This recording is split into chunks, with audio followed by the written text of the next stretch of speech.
Hey guys, Rob Skiba here. Okay, I'm going to do a short version and a longer version of this particular presentation. This one will be the short version. Guys, we are truly living in a Twilight Zone X-Files sort of world these days. I've reported on a lot of it in my various online and DVD presentations. As you know, I posted something recently concerning the altars of Baal that are supposedly being set up or were being set up or may still be planned to be set up, and how I believe they relate to Nimrod as the Antichrist and possible portals, gateways, considering scriptures such as Isaiah chapter 13 in the Septuagint, where it talks about rulers speaking to the gates and giants coming to fulfill the wrath of God. People wonder, are the Nephilim going to return? Well, Isaiah 13 certainly would seem to indicate that. And we've got things like CERN and now these other gateways or portals allegedly being set up around the world, or planned to be. And of course, there's the other video I did regarding the Pope meeting with the Patriarch of the Russian Orthodox Church for the first time in thousands of years, and how the Patriarch then went down to Antarctica after that mission to be linked up with a Russian fleet of ships and to do some potentially weird and strange activity down there in Antarctica, possibly toward the edge of the dome, maybe, could be, I don't know. But here we go again with another strange and potentially real X-File. This time I'm going to talk about some recent news from the U.S. military concerning hybrids, or better stated, I think, perhaps, the Nephilim. Check this out. A general in the U.S. Army recently addressed our troops and telegraphed some very interesting information. First, before I show you that, let me tell you a little bit about who this guy is. General Mark A. Milley, 39th Chief of Staff of the U.S. Army.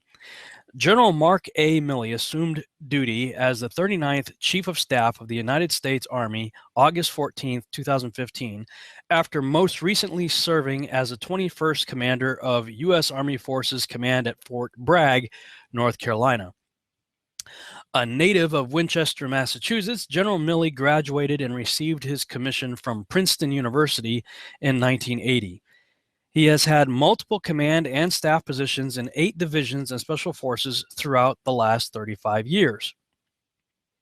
He has served in command and leadership positions from the platoon and operational detachment alpha level through corps and Army command, including the 82nd Airborne Division and the 5th Special Forces Group at Fort Bragg, North Carolina, the 7th Infantry Division at Fort Ord, California, the 10th Mountain Division at Fort Drum, New York, the 2nd Infantry Division in Korea, the Joint Readiness Center at Fort Polk, Louisiana, the 25th Infantry Division at Schofield Barracks, Hawaii, the 101st Airborne Air Assault at Fort Campbell, Kentucky, and the 1st Cavalry Division and 3rd Infantry Division in Baghdad, Iraq. He commanded the 1st Battalion, 506th Infantry, 2nd Infantry Division, the 2nd Brigade, 10th Mountain Division, served as the Deputy Commanding General for the 101st Airborne Air Assault, and served as the Commanding General for 10th Mountain Division. While serving as the Commanding General, 3rd Corps in Fort Hood, he deployed as the Commanding General, International Security Assistance Force, Joint Command and Deputy Commanding General, U.S. Forces, Afghanistan. Additionally, he served on the operations staff of the Joint Staff as the J-33 DDRO and as a military assistant to the Secretary of Defense at the Pentagon. His operational deployments include the Multinational Force and Observers, or MFO, Sinai, Egypt, Operation Just Cause, Panama, Operation Uphold Democracy, Haiti, Operation Joint Endeavor, Bosnia-Herzegovina, Operational Iraqi Freedom, Iraq, and 3 tours during Operation Enduring Freedom, Afghanistan. He also deployed to Somalia and Colombia.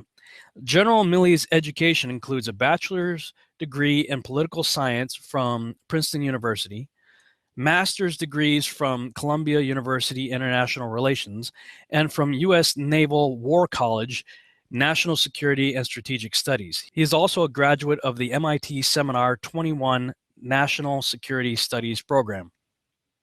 Okay, so pretty impressive guy. You can continue reading if you'd like to. I'll put the link in the description below. All of his various awards and everything. And, he's got all his decorations on right there. Pretty impressive guy, right? Very experienced man. So, this is his bio from defense.gov. Now, if you go to Army Times, this was just a couple weeks ago, April 22nd, 2016, this article right here. It says, competence, compassion, and character should drive the men and women who want to lead America's sons and daughters into battle, the Army's top general said Thursday as he marked the 100th anniversary of the ROTC program at Norwich University. Our sons and daughters of this nation deserve good leadership, Army Chief of Staff General Mark Milley said to an audience filled with ROTC cadets. If you look at readiness, if you look at combat power, the most important element of that is not technology. It's not the guns, the planes, the ships. It's not the weapons. It's not the computers. It's the people. And most importantly, it's leaders. Milley characterized leadership as far and away the most important element to winning the crucible of ground combat. Leaders must be competent, Milley said. Soldiers are not going to follow a platoon leader who can't call and direct fire or call for a medevac or close air support, Milley said. There's no room for second place in combat, he said. There are no coins or trophies given out for ties. You either win or lose. What'll make the difference is going to be your personal competence. Leaders must be compassionate, Milley said, caring for their soldiers as if they would their own children. And leaders must have tremendous character, he said. I guarantee you, your character is going to be tested like it never was before, he said. You're going to have steel spines to endure the pressure you're going to face in the years ahead. Now, this is where it's about to get really X-Files bizarre interesting. These characteristics are critical for all military leaders, especially for cadets preparing to enter the service because of the turbulence in the world today, Milley said. Now, I could continue to read this article, or better yet, I think I'll just let you go ahead and hear the next part direct from the general himself. If the world of 1916 was complex, or the world of 1945 was complex, the world of 2016 is intensely complex.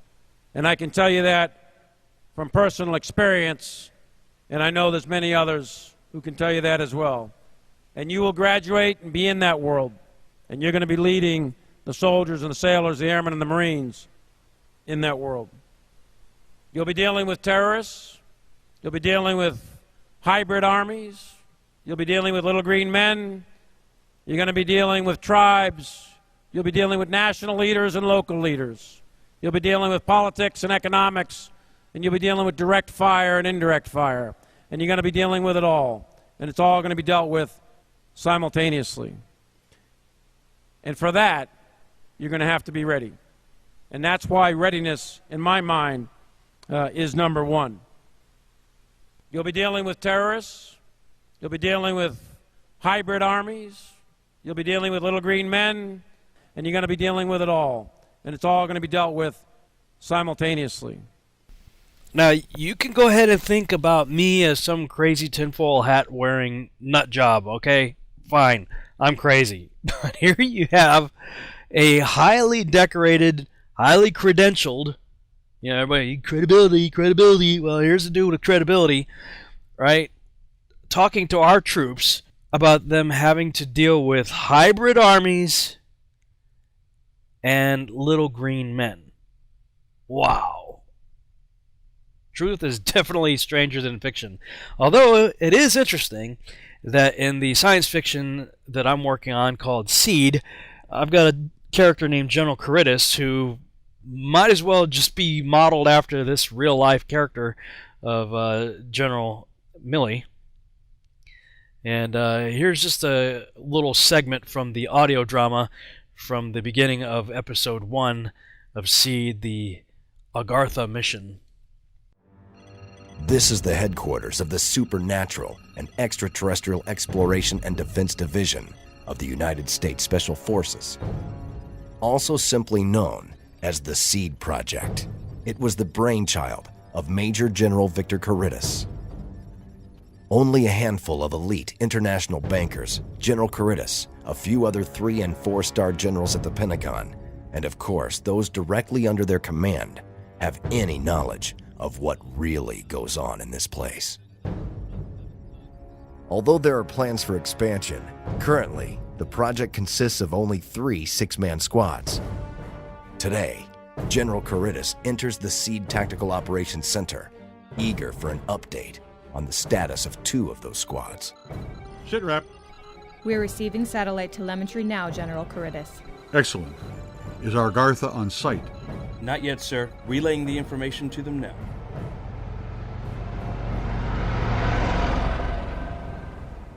Now that's just a little science fiction. Or is it? What if the truth is stranger than fiction? We'll deal with that in the longer version. Stay tuned.